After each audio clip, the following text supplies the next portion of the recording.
केंद्र सरकार का मानना है कि अरविंद केजरीवाल अगर दिल्ली से बाहर निकलेंगे और देश के कोने कोने में इंडिया गठबंधन के लिए मीटिंगें, रैलियां, सभाएं करेंगे तो इससे भारतीय जनता पार्टी के लिए मुश्किलें बढ़ेंगी।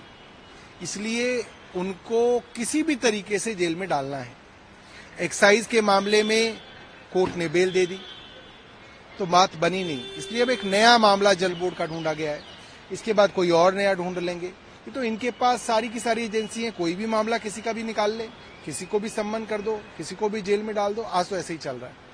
कपिल सिब्बल का भी बयान आया इलेक्शन को लेके, 7 फेज में है। पश्चिम बंगाल की बात की कि पश्चिम बंगाल में जिस तरह से 7 फेज में चुनाव कराया जा रहा है, इससे कहा जा रहा है कि इलेक्शन कमीशन गवर्नमेंट के। देखिए, मैं आपको बताता हूं, अगर भारतीय जनता पार्टी के मुख्यालय को कहा जाए कि आप पूरे देश के फेजेस को डिसाइड कीजिए किस जगह कहां पे इलेक्शन कराना है, तो जो best case scenario Bharatiya Janata party का बनेगा वो इलेक्शन कमीशन जो है उस हिसाब से अपना शेड्यूल देता है।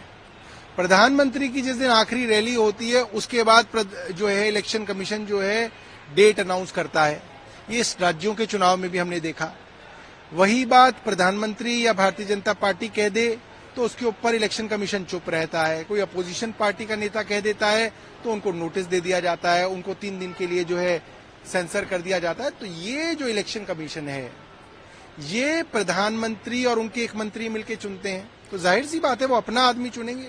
तो अब वो विश्वसनीयता जो टीएन सेशन साहब के समय में हुआ करती थी, जब पूरी की पूरी सरकार इलेक्शन कमिश्नर को देख के हिल जाया करती थी, वो समय चला गया। अब इलेक्शन कमीशन सरकार की जेब में है। इलेक्टोरल बॉन्ड को लेके अब सुप्रीम कोर्ट ने कहा है जो एसबीआई के चेयरमैन है कि एक एफिडेविट सबमिट करें और उसमें कहें कि पूरी जानकारी दे दी गई है, किस तरह से देखते हैं और जो लिस्ट आई है बाकी पार्टियों की। ये बहुत शर्म की बात है और पूरे देश के सामने केंद्र एक्सपोज हो रहा है। किस तरीके से रोज रोज इंफॉर्मेशन को छुपाने की कोशिश स्टेट बैंक ऑफ इंडिया और इलेक्शन कमीशन कर रहा है। भाई, अगर आपके मन में कोई चोरी नहीं है तो आप डालिए अपनी वेबसाइट पे। भारतीय जनता पार्टी अपनी वेबसाइट पे क्यों नहीं लिस्ट डाल रहा है? डाले, ये सारे डोनर हैं, हमें इतना करोड़ रुपया हमें मिला है। केंद्र सरकार क्यों ऐसी स्कीम लेके आई जिससे डोनर के नाम छुपाने पड़ रहे हैं? और जो बड़े आरोप लग रहे हैं वो ये हैं कि जिसके यहाँ ईडी का छापा पड़ा, जिसके यहाँ इनकम टैक्स का छापा पड़ा, उसने अगले ही हफ्ते इतने करोड़ों रुपए के बॉन्ड बनवाए। क्यों बनवाए भाई? किसको वो बॉन्ड दिए? जिसको ठेका मिला वो बॉन्ड बनवा रहा है, किसके लिए बनवा रहा है?